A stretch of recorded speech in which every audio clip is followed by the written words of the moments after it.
Welcome to Andy Staples on 3. What are we talking about? Same thing everybody's talking about. Same thing we can't stop talking about. Why did Mario Cristobal not order Tyler Van Dyke to take a knee on third down against Georgia Tech? What in the world was Mario Cristobal thinking? What on earth happened there?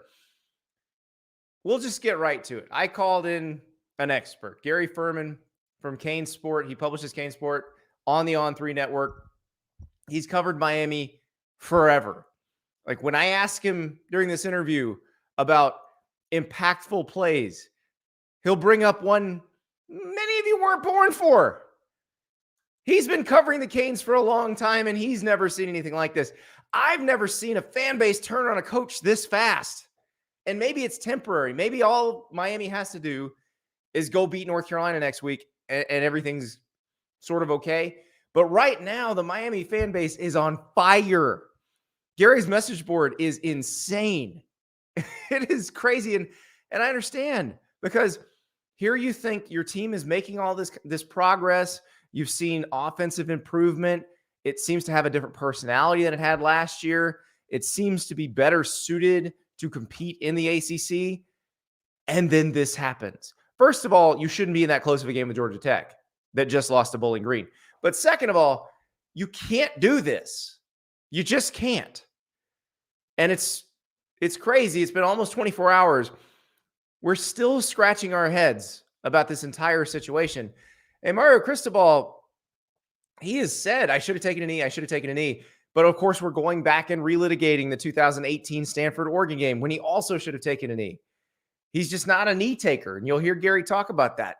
But it's probably time to become a knee taker, because you can't just give away wins. You can't turn wins into losses like that. And I can't remember ever seeing anything that was that cut and dried where somebody just made an absolutely crazy decision. But there it was. So let us talk to Gary Ferman, who has covered Miami for a long, long time, who can help us decipher what this means for the Canes going forward. Here's Gary. Welcome, Gary Ferman of Canesport.com. And Gary, your message boards. Wow. I mean, what do you say after something like that to the folks? I mean, they're in a situation where if Miami takes a knee against Georgia Tech, the clock is already below 40 seconds. If they take a knee on third down, they can just run it out. Georgia Tech has no timeouts. Instead, they run a play. There's a fumble. Georgia Tech scores in 2 plays. How do you recover from that if you're Mario Cristobal and the Canes? Well, knowing Mario, he just goes back to work. I'm sure he was at the office about 4 a.m. on Sunday morning. But yeah, it was just a very strange sequence. You know, you have to believe that the subject of taking a knee came up somewhere on the sideline between the offensive coordinator, Shannon Dawson, the offensive staff, Mario. But I will say this, as I've watched Mario Cristobal through the years, he is not a guy that believes in taking a knee.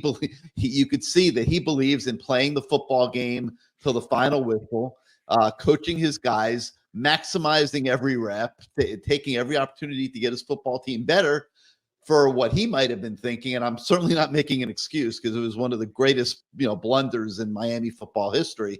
But I'm guessing if he told Shannon Dawson to run the football, it was with these next 4 or 5 weeks of the season in mind, when they're going to be in some tough football games, and they're going to have to play a full 4 quarters. That's the only rationale that I can come up with, because from a football sense, it just makes no sense, Andy.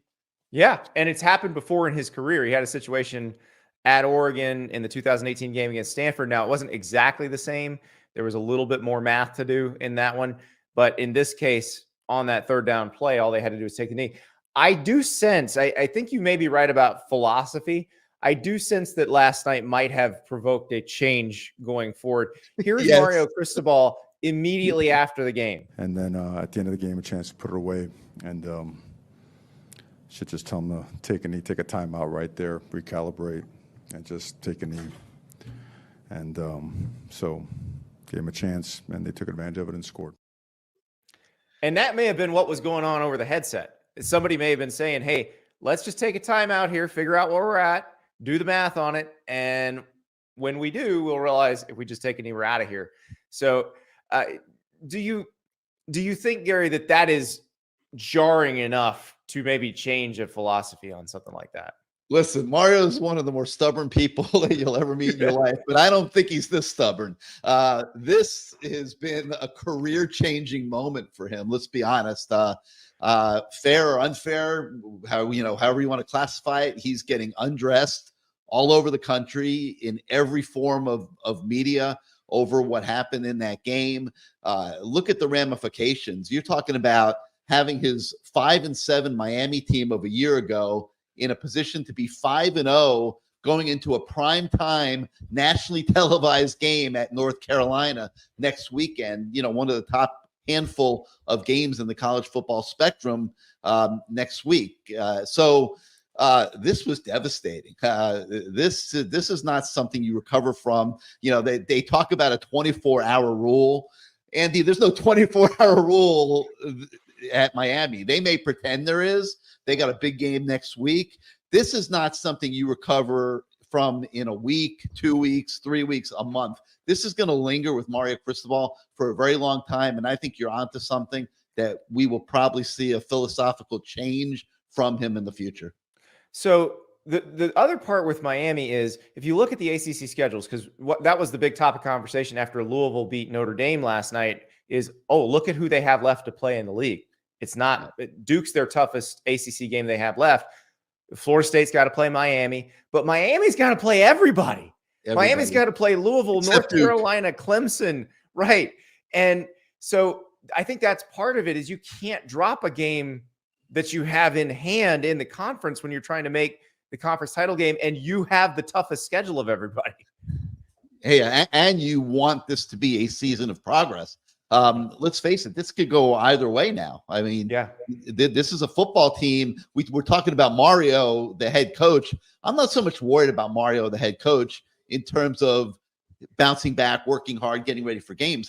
But how about the psyche of the players? To lose a game like that, and now they got to go through this gauntlet here in the next 5 weeks or so and play some very tough football games. And this is not a program that is held together very well in these situations in recent history. Now, there's been a lot of conversation, Andrew, about a change in culture, about a player-led football team. We've been hearing it almost on a daily basis down here in Miami.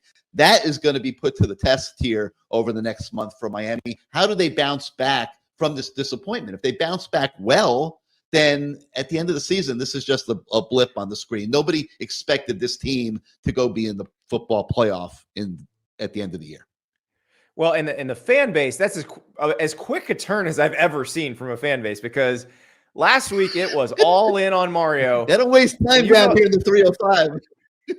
You go to your message board today, and it is hot board for the next coach. It is Mario is Ron Zook part 2. It is all of that. And I understand, because that's just one of the bigger gut punch losses that you'll ever see. But that's the other piece of that. He's got to win back the confidence of the constituents. But the quickest way to do that is go beat North Carolina. Go beat North Carolina. Go beat Clemson. Get yourself back into this thing and show that you are having a season of progress that it looked like you were having. And I think a few weeks down the road, people will forget what happened at Hard Rock Stadium last night. But I don't think Mario Cristobal is going to forget anytime soon. I think that one stung pretty bad. You could just look at him in that post game and tell that this one was hitting hard. So the other piece of that, and this is that gets lost in the decision, is the defense did give up that touchdown, which is maybe as troubling as the decision. For Lance Guidry, the defensive coordinator, what do you do to shore that up in this next week when you're about to go play Drake May? Well, they played at Temple, and they had a play where one of their cornerbacks, the Corey Catch, made an interception on a 4th down play, 20 yards down the football field where he should have just batted it down. And then they got a 15-yard penalty from one of their defensive players coming off the bench to celebrate on that play. They lost 30, 35 yards on that play. And I said at the time, this is a major problem. Like, that is situational football. As a defensive football player, you must be on top of that situation. You must know to bat the ball down. And it was meaningless in that game. Well, we saw a complete situational football collapse down the stretch against Georgia Tech, including by an All-American safety who let the receiver get behind him for the winning touchdown. And so if I'm Lance Guidry and my defense played relatively well for most of that game last night, I'm spending a lot of time on situational football this week before I get on the plane to North Carolina, because that has shown up as one of the weaknesses of the defensive side of the ball right now at Miami. Guys just got to be more aware of the circumstances of a game and not give up plays like they gave up at the end of the game last night. It also felt like a lot of the gains that they'd made on offense kind of got rolled back, because Georgia Tech was a defense that had been scored on quite a bit by Bowling Green in that upset win for Bowling Green the week earlier. And, you know, we were talking the first month of the season that Shannon Dawson has been a revelation in Miami, that this particular offense fits their skill set and their personnel very, very well. But it looked like it was stuck in mud for a lot of last night. Yeah, and you know, Tyler Van Dyke's a very good quarterback, but where he has shown that he can have problems is when defenses kind of mix coverages on him and sit back in coverage. Middle Tennessee State did a great job of that last year in upsetting Miami, and I'm sure Georgia Tech obviously studied the full year of Miami film last year. So it looked like they had a game plan that was forcing Van Dyke to have patience, throw the ball underneath, and try to limit the shots that he could take down the field. Conversely, the offensive coordinator, Shannon Dawson, was calling a lot more inside run plays than we've ever seen him run, maybe in his career. I mean, this is a guy that likes to attack, run up stats, go down the field. So you put those two together, and Miami was having a lot of empty drives and not scoring points. Van Dyke had 3 interceptions in the game, and Miami just never really seemed to be in any kind of rhythm offensively. And, you know, that left Georgia Tech in the game for, well, I'm not going to call it a miracle ending because it wasn't a miracle, but for the ending that they were able to attain late in the 4th quarter. Brent Key, the Georgia Tech coach, that was the crazy. He said it was like Will Ferrell in Old School, where he kind of blacked out for a second. He's trying to be nice. He's trying not to say anything about, like, I can't believe he didn't take a knee. But is that one of the, because I mean, you've covered Miami football for a long time, Gary. Is that the weirdest ending you've seen at a Miami game? Since the Hell Flutie pass in 1984, it probably was. Yeah, you know, a little bit the Duke kickoff return, is that the only that would qualify, certainly, that Duke play a few years back. But there weren't many, you know, with the ramifications that this one had. I mean, there's a big difference between being 4-1 going to Carolina next week and trying to regather yourself and being 5-0 and you know, being probably close to the, you know, top 10, top 12, and people are really starting to make Miami relevant again, which is what they're trying to accomplish. This is a big difference now. Now they're number 25 in the polls. They're reeling a little bit. They got to gather themselves, and there's a big question over what they will look like when they show up at North Carolina next week. Yeah, and that's the thing is how do they bounce back? And you mentioned this has not been a situation that previous Miami teams have handled well. And I guess there's no real way to know because of transfer portal, because of the way that Mario's reshaped the roster. You don't know how this particular group of players is going to react. Not at all. And, you know, all we know is what we've been being told, which is that, you know, very positive things as it pertains to the players and taking ownership of themselves and the team. Well, now they got to prove it. This is their first test to show that. And I'm sure that's going to be the rallying cry all week in the football headquarters, that we are better than this. We are not going to let this fall apart like we did last year. And I'm sure, I would like to think that they are going to be a very motivated, prepared team when they get to Chapel Hill next Saturday. And that could be a really good football game because North Carolina is playing very well on offense right now. And, you know, Lance Guidry is going to bring it defensively. He is not going to just let them sit back there and carve them up. So it has the makings of a very entertaining primetime game on ABC next Saturday night, if Miami can pull itself together. Well, and that's the thing.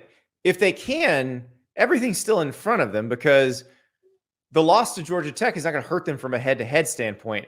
And they play all the other good teams. So if they were to beat them, they're still okay. But that's a big if when you got to play them all in fairly rapid succession.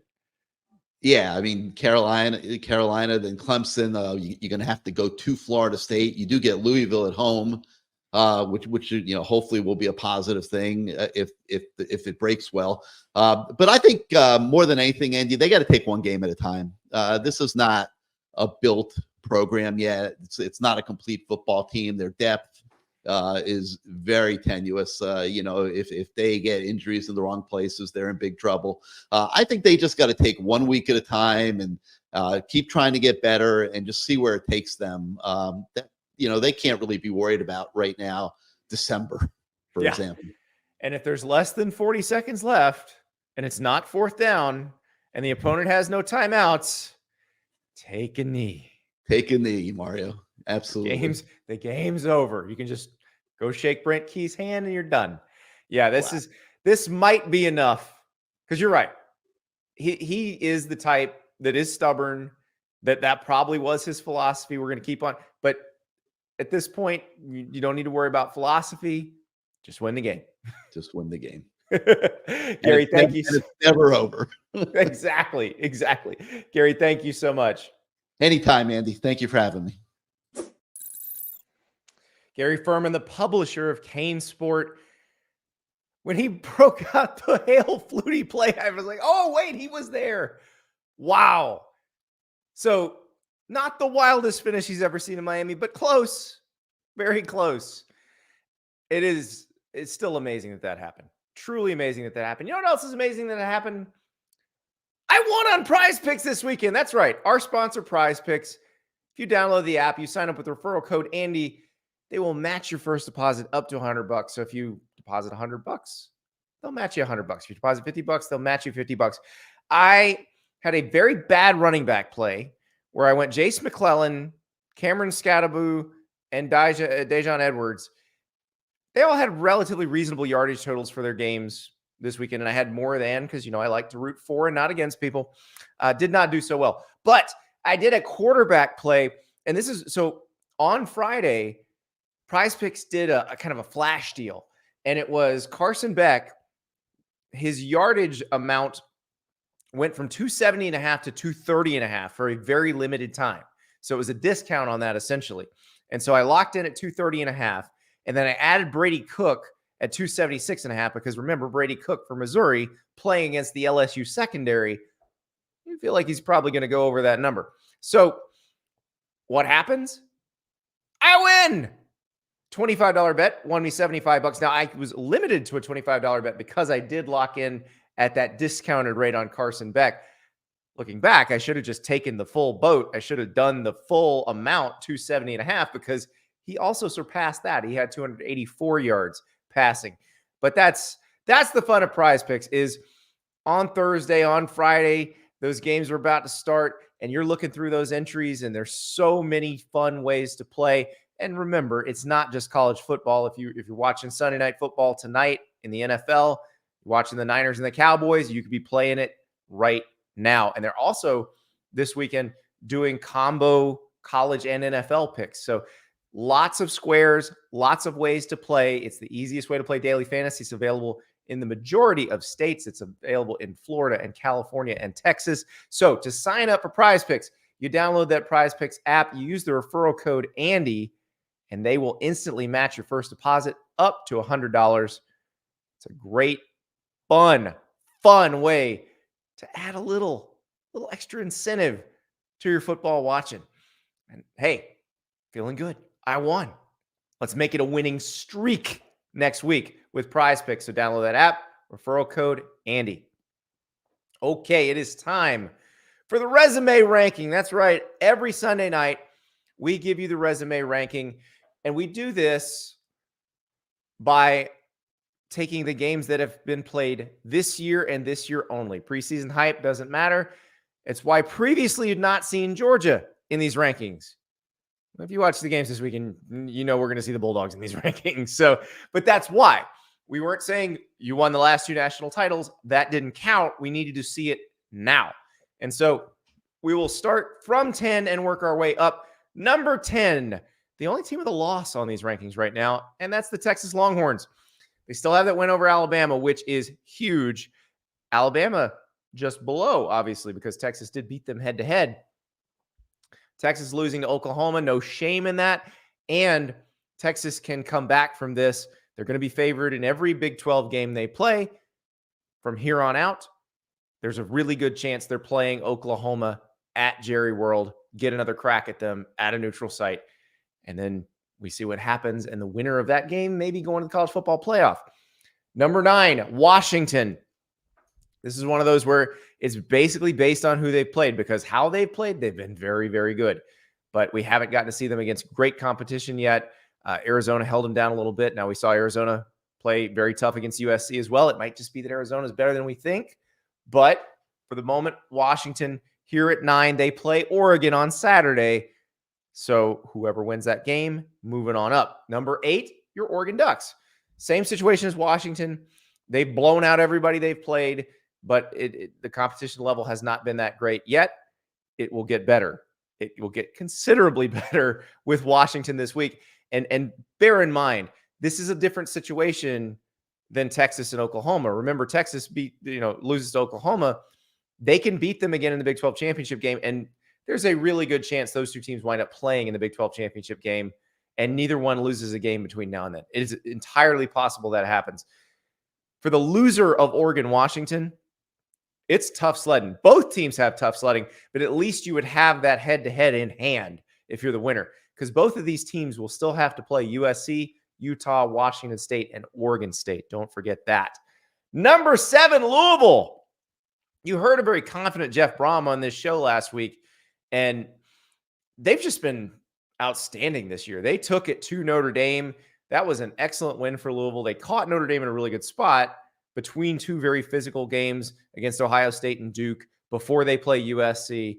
So a tough spot for Notre Dame, but Louisville didn't just win this game. They dominated this game. And I think it was a very impressive showing for Brom's team in his first year. Remember, I said all offseason, Jeff Brom at Louisville is going to be a good marriage, and they're going to be a force in the ACC down the road.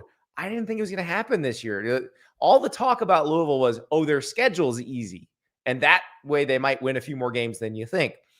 Now I'm looking at it going, their schedule is easier than, say, Miami. Do we think they could make the ACC championship game? Duke is the toughest conference opponent left on their schedule.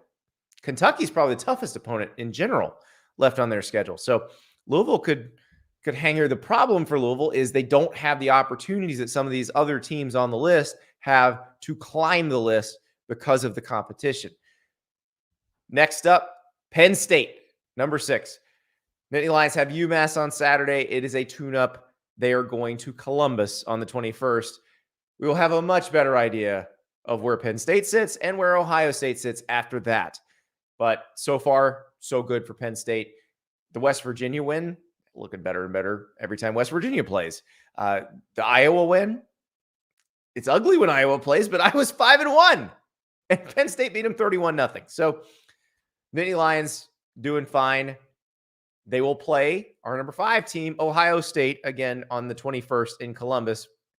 That will help us determine where these two belong, and the winner of that game probably moving up. So number 4, Florida State.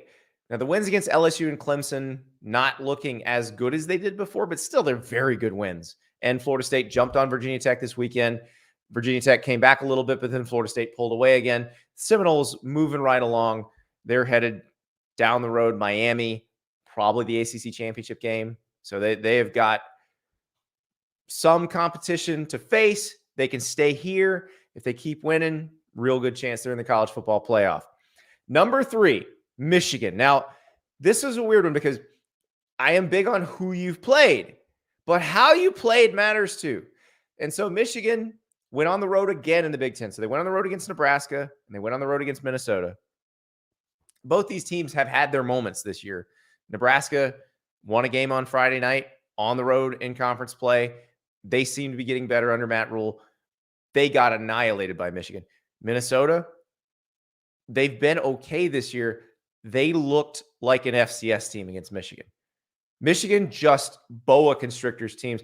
It's kind of similar to the 2021 Georgia team, except J.J. McCarthy seems to be coming into his own at quarterback and really looking more comfortable, and they're letting him do more. They are really, really good, and I can't wait to see them against Penn State and against Ohio State, but that really feels like their main competition that they've got to deal with this year. It doesn't feel like anybody else is going to challenge them in the regular season. So we're not going to see the challenges until November. But if they keep beating teams like this with no drop-off, perfect consistency, I don't see how you can leave them out. And so I was leaving them out saying, well, they haven't really played anybody. I can't keep doing that because they're just crushing people. And eventually you're going to play that way every week. You're going to win almost every game. So we got Michigan here. Number 2, Georgia. Probably not where you Georgia fans want them, but that's okay. They can probably work their way up to number 1, and it doesn't even matter. You just need to be in the top 4 to make the playoff, and then you could be number 1 at the end. But Georgia, we needed to see it from them. We needed to see that they had that other gear. Yeah, they have that other gear. Against Kentucky, they looked like the dominant team that just won 2 national titles. This is a different group, but we needed to know they had that setting in their arsenal, and they do. Kentucky's the best team they've played. Kentucky is a very good team. You're not going to get revisionist history from me saying, oh, Kentucky must stink. No, I don't think Kentucky stinks. I think Kentucky's better than the Auburn team that challenged Georgia quite a bit at Auburn. I just think Georgia came to play. Everything came together. They started fast for the first time all season. They went vertical early on the offensive side of the ball, because that's one thing I've wondered is it seems like they really get going when they start throwing the ball down the field. But in previous games, they've been kind of slow to do that. They've kind of wanted to establish the run and just be a little bit conservative, but they did not do anything conservative on Saturday. They came out chucking the ball, and Carson Beck was unstoppable, and Kentucky just could not do anything with Georgia. And that's the version of Georgia that can beat everybody in the country. Like when they play like that, there is no one that can beat them. And that's what we needed to see from them. The thing is, we've seen this other stuff from them too. So it's not the sure thing that last year felt like it was, or that the year before felt like it was, but that's a pretty good thing. Knowing they have that in their toolbox, that they can flip that switch, I think we can be very confident in Georgia going forward. Number 1, Oklahoma. They now have the best win in the country with that win against Texas. They were already undefeated. They're not going to be challenged as much in the Big 12. You look at the rest of their games, they're going to be double-digit favorites probably the rest of the way until they get to the Big 12 championship game. They will have to fight against complacency. But that looked like a different version of Oklahoma than even what we've seen most of this year. It's sort of like Georgia finding that other gear. Oklahoma found another gear. We saw them playing better on defense than we've seen all season. We saw Dylan Gabriel doing things that we haven't seen him do all season. And I think knowing they have all that capability, you feel pretty good about what they can do. I don't know if they'll stay in this number 1 spot, because there are some opportunities out there. Oregon, Washington, for example, Penn State, Ohio State coming up, where teams can get some really good wins. But Oklahoma right now will have them number 1 on the resume with the best win in the country so far. Congratulations to the Sooners. You are the top dog for this week. All righty. We now need to go to the New Year's 6 and college football playoff projections. That's right. These are the projections for what we think the playoff will look like, what we think the New Year's 6 bowls will look like. This is different from the resume ranking. This does include your preseason hype, and you're guessing what's going to happen the rest of the year. So this is a different look. The teams will be in different places. Like, for example, last week, the SEC team I had in the playoff was Alabama. Why? Because Georgia was coming off that game against Auburn. And I thought, well, if Alabama makes the SEC championship game and Georgia plays like that, Alabama may win the thing, maybe 12-1, and go to the playoff. Now, no, if Alabama, which increasingly looks like it will make the SEC championship game, has to play that version of Georgia that we saw against Kentucky, Alabama ain't winning. Georgia's winning that game. So Georgia back to number 1 in the Sugar Bowl. I've got them against number 4 Michigan. I know what you're thinking. You've got Michigan winning the Big Ten and being number 4 team. No, I do not. I have number 2 Penn State playing number 3 Oklahoma in the Rose Bowl. I know you Pac-12 fans, not happy about this. But at this point, I'm predicting the Pac-12 will cannibalize itself. Remember, I just said who Oregon and Washington have to play after they finish playing one another. Both of them have to play USC. Both of them have to play Utah. Both of them have to play Washington State. And both of them have to play Oregon State. That is a meat grinder. So right now, I'm predicting that league cannibalizes itself, which is why I have 2 Big Ten teams in the playoff. Penn State, Oklahoma, Rose Bowl sounds like it would be a lot of fun. A lot of fun. I don't know if it'd be as good as the Georgia, Oklahoma Rose Bowl, but you know what? I'd enjoy watching that one. Rounding out the New Year's 6 in the Orange Bowl, I have Florida State versus Alabama. This will require Florida State to drop something along the way. If Florida State's undefeated, they'll make the playoff. But this supposes that they end up dropping 1 or 2 along the way, but win the ACC. Oregon versus Texas in the Cotton Bowl. Texas, this is assuming that they lose to Oklahoma in the rematch. They'd still wind up in a very nice bowl game like this. But I don't know. I think Texas has a chance to get back in this thing. And it was very interesting watching that happen the other day where people were like, oh, you guys, you overrated Texas again. They stink. They're never going to be any good.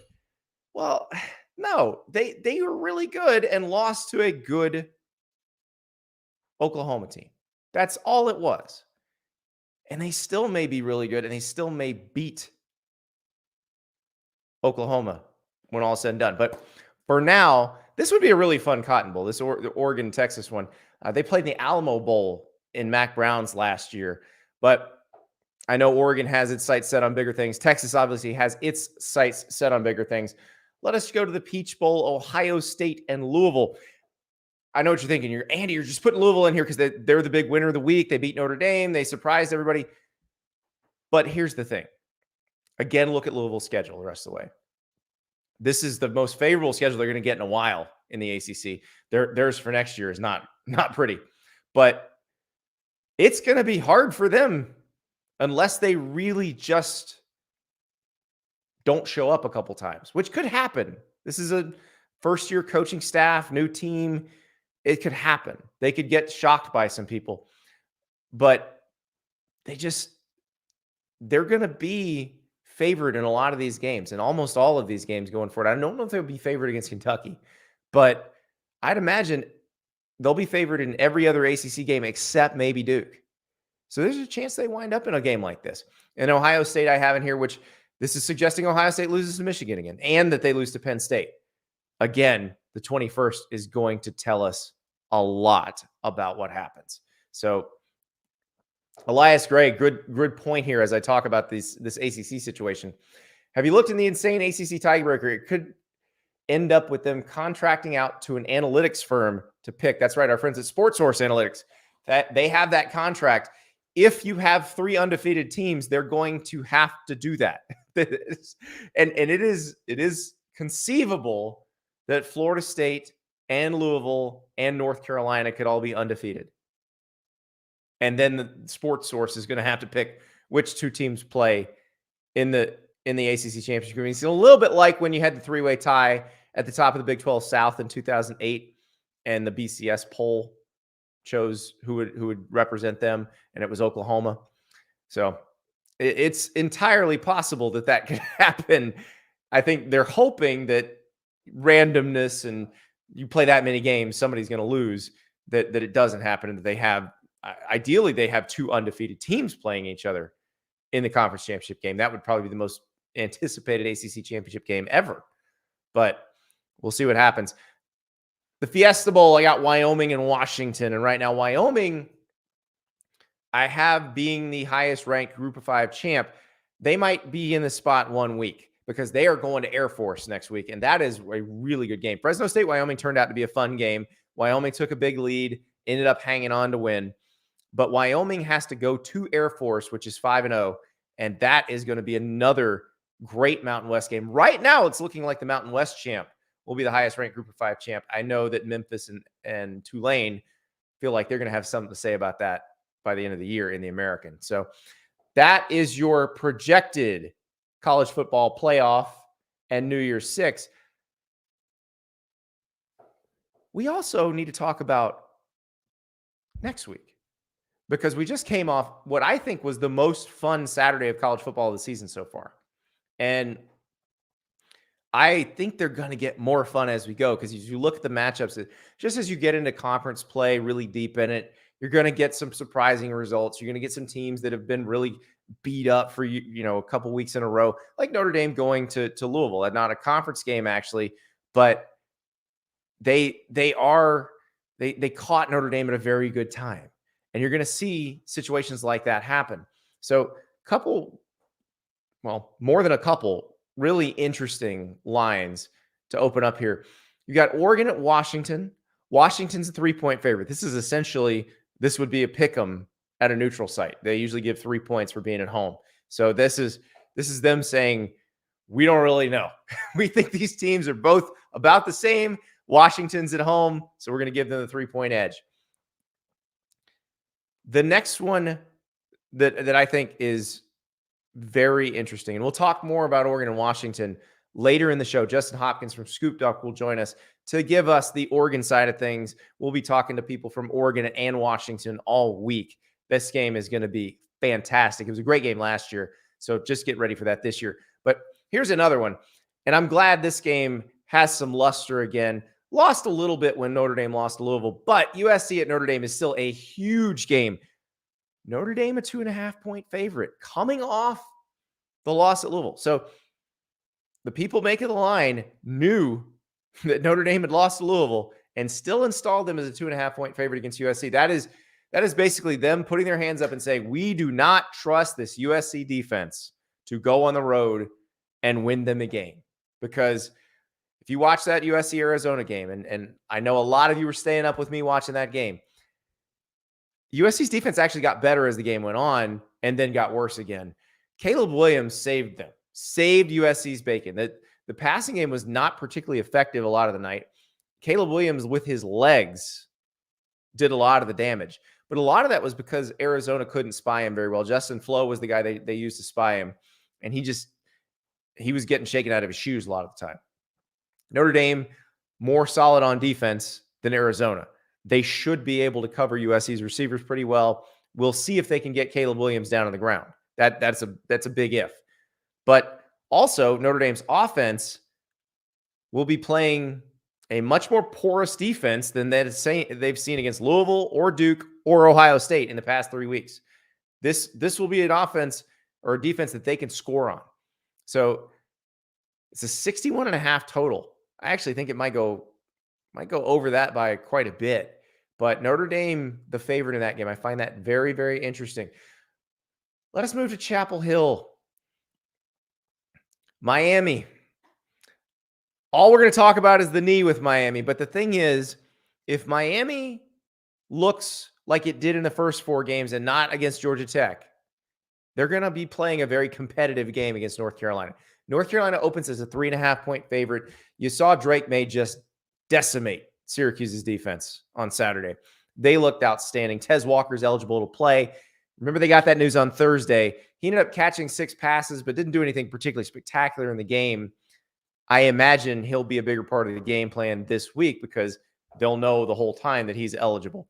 But Miami got really conservative on defense against Georgia Tech. Now, perhaps that's because Georgia Tech made a defensive coordinator switch last week.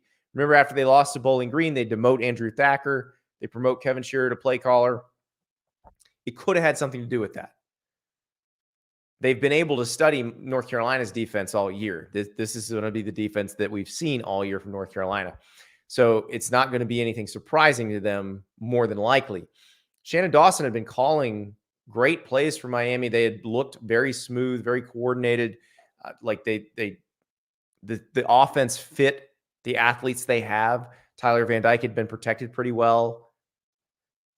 This could be a bounce back game in a big way for Miami. I know everybody's looking at it and going, well, their season's going to go in the tank. They just did something really stupid. How do you lose to Georgia Tech? That's fine. But the lights come back on and they want to prove themselves, and they're pretty good. And they have good athletes. They have a good offensive line. This could be one of the more fun games of the weekend.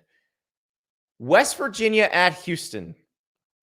Houston's still looking for its first Big 12 win. West Virginia trying to go 5-1. This was a team that everybody assumed Neil Brown was going to get fired. They lost to Penn State. The assumptions continued. But West Virginia has done nothing but get better. And Neil Brown said last week he feels like their best football is in front of them. They are a 3.5-point favorite on the road. This was a team that was picked to finish last in the Big 12. Neil Brown said they're not finishing last in the Big 12. Well, they're definitely not finishing last in the Big 12 now. Now they're still in position to try to make the Big 12 championship game. So this will be a good one on a Thursday night, 7:00 Eastern time. This is one that we're going to have some fun watching this one, because I bet Houston, this is their best chance probably for a little while to get that first Big 12 win. Meanwhile, West Virginia wants to keep things rolling. Stanford at Colorado. The Buffaloes did not cover against Arizona State, but Coach Prime's team did win game number 4. If they can get win number 5, it sets them up for a tough stretch where they're only going to need to win 1 to be bowl eligible. And I'm telling you right now, based on what Deion took over, if they are bowl eligible, that is a pretty impressive feat in year 1. We'll see what happens. 10.5 is a bigger number, but Stanford hadn't been very good this year. So Colorado may get win number 5, and then we're on bowl watch for the Buffaloes. Texas A&M at Tennessee. Tennessee opens as a 3-point favorite at home. Texas A&M, how do the Aggies bounce back? Because they had the driver's seat in the SEC West if they beat Alabama. Some puzzling choices down the stretch. Punting on 4th and 1 in plus territory, kicking a field goal when maybe you should go for it and try to put the screws to Alabama a little bit. They need to show that they are better than they were last year. The only way to do that is keep winning. They can't let this loss beat them twice, and they will be going into an atmosphere that is really tough. But Texas A&M is talented enough to slow down Tennessee's run game and force Joe Milton to beat them with his arm, which that was a problem for Tennessee against Florida. So this will be one to watch. This could be a really fun one. In Tennessee, remember, they're not out of anything yet. They lost to Florida. They still get to play Georgia. They still got to play Alabama. Not out of anything yet. Staying in the SEC, Florida at South Carolina. South Carolina, 2.5-point favorite in this game. Billy Napier, his struggles on the road as Florida's coach are well documented. The only game he's won on the road thus far was at Texas A&M last year when a whole bunch of Texas A&M players had the flu. The Florida fan base is not going to be very pleased if they go to South Carolina and lose. In fact, the last time they went to South Carolina and lost, it was really, the decision was basically made to fire Dan Mullen after that game. It wasn't executed for 2 more weeks, but you knew it was over when Florida lost at South Carolina. This is not going to be that because, again, as you learned on last week's show, the buyout's so big. He's not going anywhere. As long as he doesn't do anything that lets him fire him for cause, he's fine. But he needs to win some games like this. The fact that South Carolina is a favorite in this game, given the way they played this year, that doesn't speak well of what the line makers think of the Gators. But this is an opportunity for them, also an opportunity for the Gamecocks, because if they can hold serve at home, it makes what has been a slightly disappointing season so far a little bit better. One more, Iowa at Wisconsin. This game probably will decide the Big Ten West. I'm not going to lie. Wisconsin's a 9.5-point favorite, but having watched them all year, I don't think they're going to find it very easy to score on Iowa. Meanwhile, I don't know that Iowa's going to score at all unless the defense scores or Cooper DeJean returns a punt or Cooper DeJean plays offense. The total on this is 37.5.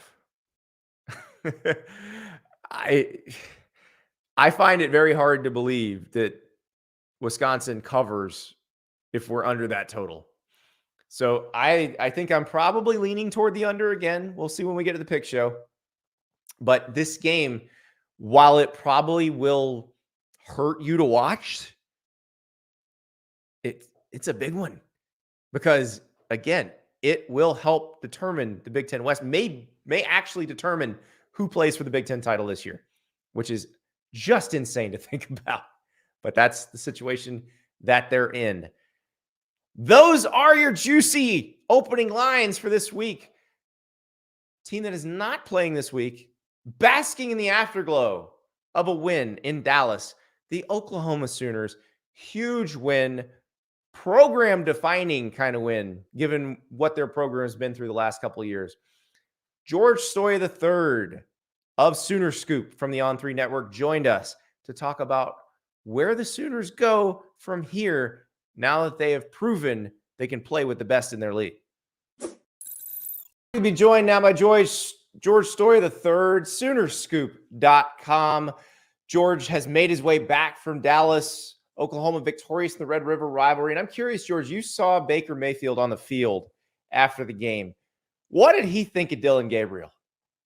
He said he was gutsy, and it's so interesting hearing that from Baker, right? We saw that throughout his career at Oklahoma. He was a guy that always came up in the clutch moments, those 3 seasons that he was the quarterback for OU. You think back to his OU Texas game in 2017, the game-winning touchdown pass to Mark Andrews. So for him to be like, man, he had some guts, that final drive, I think he said, to see the poise, the calm, the collectedness of him to go down in that environment when the stadium was as loud as it could be was truly something special. So it was awesome to catch up with Baker. The video of Baker in the end zone, he was right there where Nick Anderson caught the game winner, and he's losing his mind. So it was really cool. Baker actually spoke to Dillon. He called him the night before the game and said, hey, do whatever it takes to win this game. Obviously, Dillon went out and played, arguably the best game of his career in terms of given the situation and everything that went into it. So awesome to hear Baker's perspective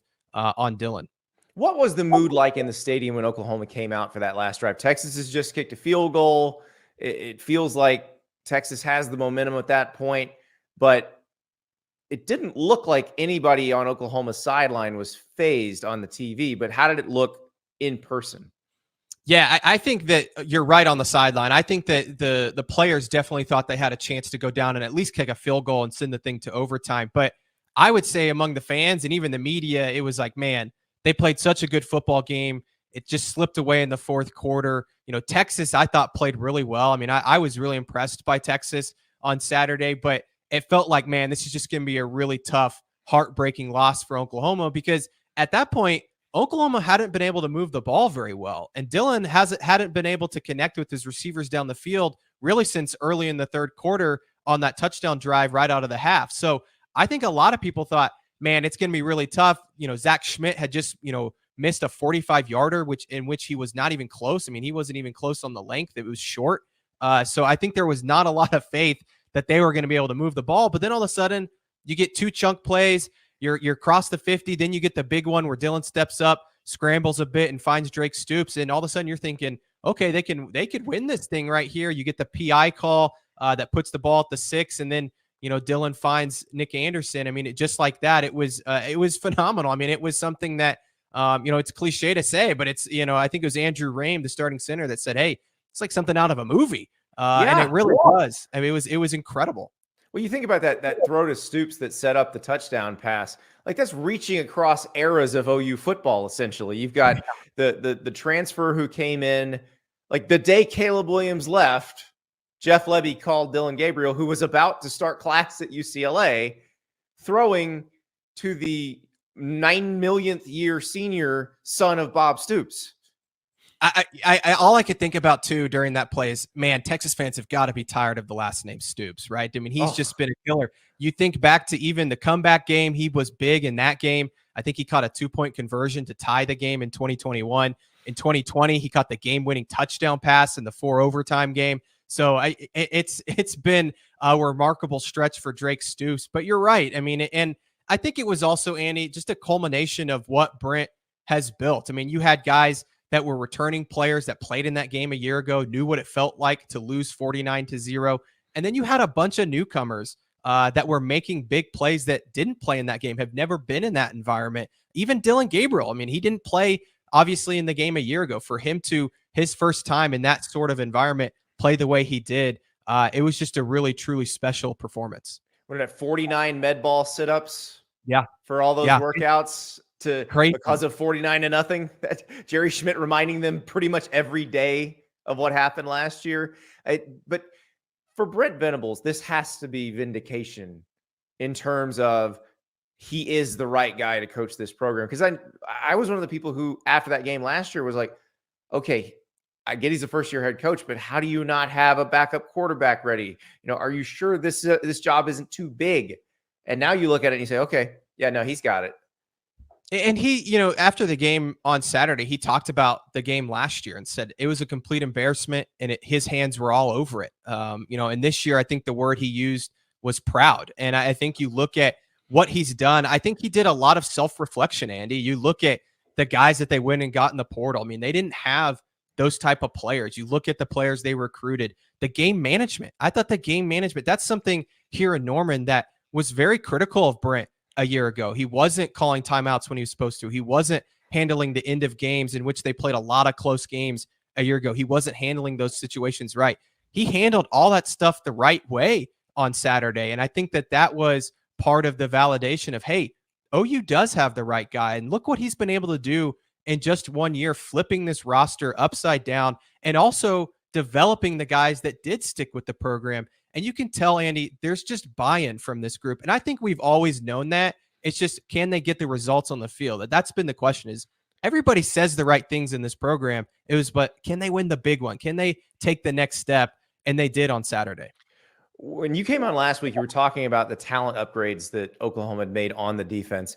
Let's talk specifically about the defensive line, because that group was outstanding on Saturday. They were all over Quinn Ewers. And, if you'd said going into the game, who's going to have more sacks, the Texas D-line or the Oklahoma D-line, I think most people, even including Oklahoma fans, would have said, yeah, probably going to be the Texas D-line. That was not the case at all. No, and it was guys like Dejon Terry, who they get from Tennessee, who, that was maybe their biggest get in the portal in terms of a guy that played, from Tennessee, played in the SEC, was very productive there. All of a sudden, we hadn't seen a whole lot of him in the first 5 games. At least he wasn't super productive. He gets a big sack in the game, right? I mean, he had a huge game, was a monster in the run game as well. Jacob Lacey from Notre Dame, who they didn't even know if he was going to play this season because he had blood clots before the season. He comes in and gets the big sack down there right before the field goal. And if he doesn't get that sack, Texas might just run out the clock and be able to kick a field goal with no time left. So you're talking about guys up front that are making plays that weren't on this team. PJ Atabare, at the end, the Hail Mary, he's in there. He's the one that gets the pressure on Quinn Ewers and maybe makes him throw it a little earlier than he wanted to. And so, again, there's guys that are making plays that weren't on this team. And then even a guy like Ethan Downs, another guy that stuck with the program, had a really tough year last year. I mean, he was somebody that faced a lot of criticism from the fan base. He comes up with 2 massive sacks in the game. He's been arguably their best defensive end this entire season. So that defensive line has been really good so far through 6 games. And I think there's a lot of hope that they can get even better. Well, and the goal line stand, I think, was another really key moment in that game where Texas had 4 cracks at it from the 1-yard line. They bring in their defensive linemen to be fullbacks, and they get stuffed multiple times. I doubt Oklahoma fans were watching the USC game when they didn't finish off their goal line stand. No, USC did still win, but they did have a goal line situation where they did stop them 3 times, but did not stop them a 4th time. I think back to those days right after Lincoln Riley left. How are Oklahoma fans feeling right now? Because that's the thing that they've been dealing with psychologically is this guy left, but we think we're an elite program and one of the country's best. Why would you leave for somebody else when you're already somewhere elite? Does what happened yesterday kind of validate those feelings? I think they feel vindicated for sure. I mean, I think that last year was so tough on them. You think back to the national media and the national narrative. Was Brent Venables a bad hire? And I think there's a lot of fans wondering that too. And there wasn't an identity for this football team, right? I mean, when you hire a guy like Brent Venables, you're supposed to be built on defense, and they weren't a year ago. They were really bad on defense, and in fact, they were worse in a lot of areas than they were under Alex Grinch and Lincoln Riley. So I think that the vindication is what they feel right now, and they have an identity. And Oklahoma, for a long time, has been built on great defense, going back to the 70s with the Selman brothers, the 80s with the Boz, early 2000s, Rocky Kalmus, Teddy Lehman, the great linebackers that played for Brent Venables before he left for Clemson. So to have that identity back where you can have a goal line stand, and there's a lot of people that felt like they could make those plays, is something that Oklahoma hasn't seen in over a decade. And so I think that that's where Oklahoma fans feel really good about this thing moving forward is, hey, we're built on a great defense, and they're scoring. Like, look, is this as good as the Lincoln Riley offenses? No, but it's still a top 10 offense in the country. They can put up a lot of points, and they've got a lot of weapons. And so I think people are feeling really good about the direction.